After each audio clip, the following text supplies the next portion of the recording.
이 시간 우리들에게 주시는 하나님의 말씀은 마가복음 16장 19절 말씀입니다. 우리 함께 봉독하시겠습니다. 주 예수께서 말씀을 마치신 후에 하늘로 올려지사 하나님 우편에 앉으시니라. 아멘. 오늘은 마가복음 16장 19절 말씀을 가지고 사도신경 9번째 시간 성자 예수님 7번째 말씀을 함께 나누겠습니다. 마태복음 20장 20절 이하에 보면 예수님께서 이제 십자가에서 죽으시기 위해서 예루살렘에 들어가시기 직전에 야고보와 요한의 어머니가 예수님을 찾아왔습니다. 그리고 예수님에게 주의 나라에서 자신의 아들들 가운데 하나는 주의 우편에, 하나는 주의 좌편에 앉게 해달라고 요청을 합니다. 우편과 좌편이라고 하는 것은 권력의 순위를 말하는 것입니다.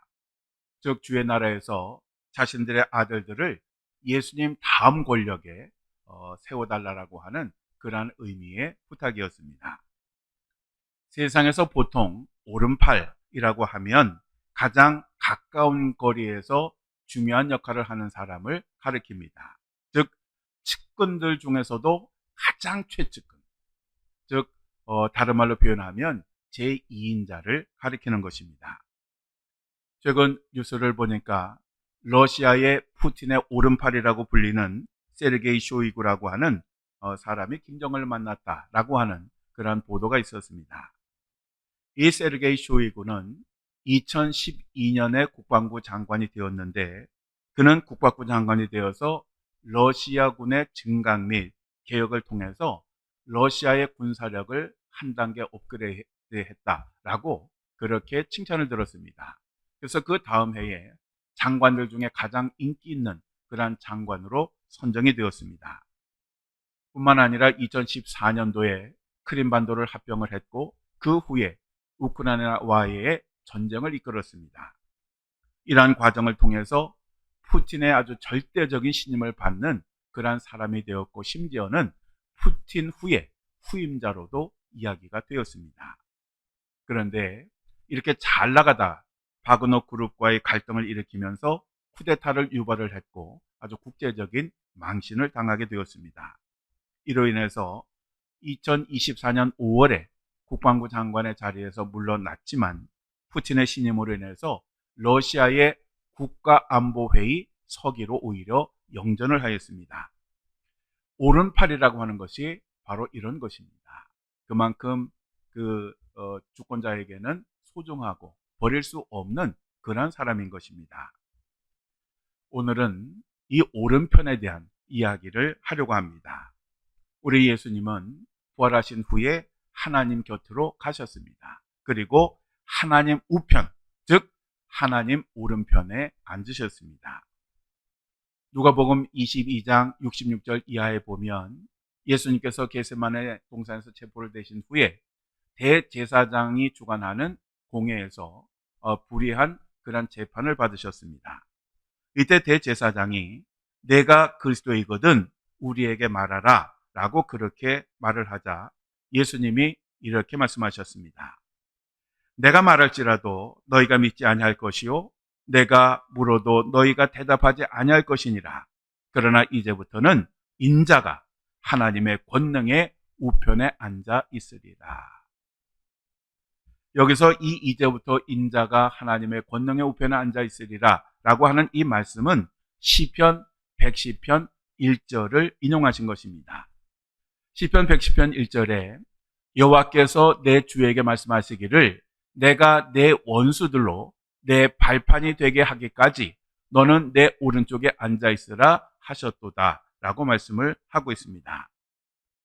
성경에 보면 우편, 즉 오른쪽이라고 하는 그런 표현이 많이 나오는데 이것은 힘과 능력, 보호, 구원, 축복, 인도하심, 그리고 영광과 권위를 상징하는 것이고 온 우주에 대한 통치를 의미하는 것입니다.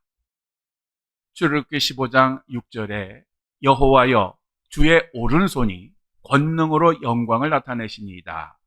여호와여 주의 오른손이 원수를 부수시니이다 라고 말씀하고 있습니다. 이 말씀은 하나님께서 애굽의 군대를 홍해에 수장시킨 그러한 사건을 설명하는 그러한 이야기입니다. 이스라엘 백성들은 애굽에서 종살이를 하였고 애굽 사람들의 무시와 학대와 탄압을 받았습니다. 그렇지만 이스라엘 백성들은 애굽 왕과 군대를 대상으로 싸울 생각을 하지 못했습니다. 왜냐하면 당시 애굽의 군대는 고대 근동에서 가장 강한 그러한 군대였을 뿐만 아니라 전차 부대도 가지고 있었기 때문입니다. 반면에 이스라엘 백성들은 수적으로도 소수였고 군사 훈련도 제대로 받지 못했고 무기도 없었습니다. 그러니 싸움의 상대가 되지를 않았습니다. 그런데 전능하신 하나님의 오른손이 이 애굽의 군대를 치셨습니다. 막강한 애굽의 군대를 홍해에 수장시키셨던 것입니다.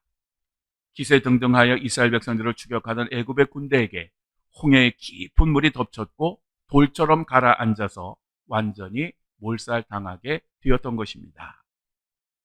시편 110편은 하나님의 나라를 권능으로 다스리실 메시아의 의로운 통치와 심판에 관한 그러한 예언시입니다. 우편이란 능력과 권세의 자리를 가리키는 것입니다. 그리고 원수들로 내 발판이 되게 하기까지 라고 하는 이러한 표현은 고대 왕들이 한 나라를 정복하게 되면 그 나라의 왕을 자기 앞에 무릎 꿇게 하거나 아니면 그 상대방 왕의 그 머리를 발로 밟는 그러한 그 관습에서 유래된 그러한 표현으로서 상대방의 완전한 굴복을 받아낸다라고 하는 그러한 의미입니다. 그리고 오른쪽에 앉았다라고 하는 말은 최종적인 승리를 의미하는 것입니다. 즉 하나님은 사탄을 물리치시고 최종 승리를 거두신 예수님을 오른쪽에 앉히심으로써 하나님의 나라의 왕으로서의 통치의 권한 그리고 탁월한 지위를 부여하셨다라고 하는 그런 의미입니다. 그래서 빌립보서 2장 8절에서 11절에 보면 사람의 모양으로 나타나사 자기를 낮추시고 죽기까지 복종하셨으니 곧 십자가에 죽으심이라. 이러므로 하나님이 그를 지극히 높여 모든 이름 위에 뛰어난 이름을 주사 하늘에 있는 자들과 땅에 있는 자들과 땅 아래에 있는 자들로 모든 무릎을 예수의 이름에 꿇게 하시고 모든 입으로 예수 그리스도를 주라 시인하여 하나님 아버지께 영광을 돌리게 하셨느니라 라고 말씀을 하고 있습니다. 그리고 히브리서 1장 2절에서 3절에는 이 모든 날 마지막에는 아들을 통하여 우리에게 말씀하셨으니 이 아들을 만유의 상속자로 세우시고 또 그로 말미암아 모든 세계를 지으셨느니라. 이는 하나님의 영광의 광채시요 그 본체의 형상이시라. 그의 능력의 말씀으로 만물을 붙드시며 죄를 정결하게 하는 일을 하시고 높은 곳에 계신 위엄의 오른편에 앉으셨느니라 라고 말씀하고 있습니다. 예수님은 하나님의 영광의 광채이시고 하나님의 모습을 아주 그대로 나타내시는 분이십니다. 그래서 예수님은 자신을 본 사람은 하나님을 보았다라고 그렇게 말씀을 하셨습니다. 바로 이러한 예수님이 하나님의 우편에 앉으셔서 온 우주를 지배하고 다스리신다라고 하는 그러한 의미의 말씀이 조금 전에 우리가 읽었던 말씀의 의미입니다. 또 베드로전서 3장 22절에는 그는 하늘에 오르사 하나님 우편에 계시니 천사들과 권세들과 능력들이 그에게 복종하느니라 라고 말씀을 합니다. 즉 모든 천사들, 권세자들, 능력들이 하나님의 오른편에 그 앉으신 그 예수님에게 복종을 하게 될 것이다 라고 하는 그러한 의미입니다. 바로 이것이 오른편에 앉으셨다라고 하는 그러한 의미인 것입니다. 우리가 고백하는 사도신경에는 바로 이런 표현이 있습니다. 전능하신 하나님 우편에 앉아 계시다가. 근데 사도신경 원문에 보면 전능하신 하나님 아버지 오른편에 앉아 계시다라고 그렇게 표현을 하고 있습니다. 그러니까 지금 우리가 고백하는 사도신경에는 아버지라고 하는 표현이 빠졌습니다. 이것은 하나님이 우리들의 아버지 되심을 재강조하는 원문의 의도를 살리지 못했습니다. 그렇지만 여러분들은 사도신경을 이렇게 외우며 고백할 때마다 이 하나님이라고 하는 표현이 나올 때, 이 하나님은 우리의 아버지가 되시는 분이다 라는 그런 생각을 가지고 고백을 하시기를 바랍니다. 어쨌든 이 사도신경에서 예수님이 하나님 우편에 앉으셨다라고 하는데, 이 앉으셨다라고 하는 말은 그 시제가 완료시상입니다. 그래서 예수님이 영원히 하나님 우편에 앉아 계심이라고 하는 그러한 의미이고요. 동시에 예수님이 죽음을 이기시고 부활하신 그 승리가 영원하고 완전함을 의미하는 것입니다. 자, 그렇다면 사도신경에서 우리가 고백하는 바로 이 고백, 예수님이 하나님의 우편에 앉으셨다라고 하는 이것이 우리들에게 어떤 의미가 있을까요? 왜 우리가 이 고백을 하는 것일까요?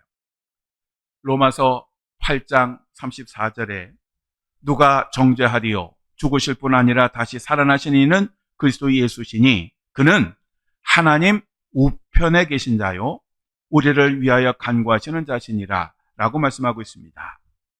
즉 예수님은 이 세상에 오셔서 우리들의 모든 죄를 대신 지시고 십자가에 달려 죽으시는 그 대속의 사역을 하셨을 뿐만 아니라 모든 사역을 마치시고 하늘나라에 가셔서도 하시던 일을 멈추지 아니하시고 최고의 권세와 권위로 우리를 돕고 계신다라고 하는 그러한 의미입니다.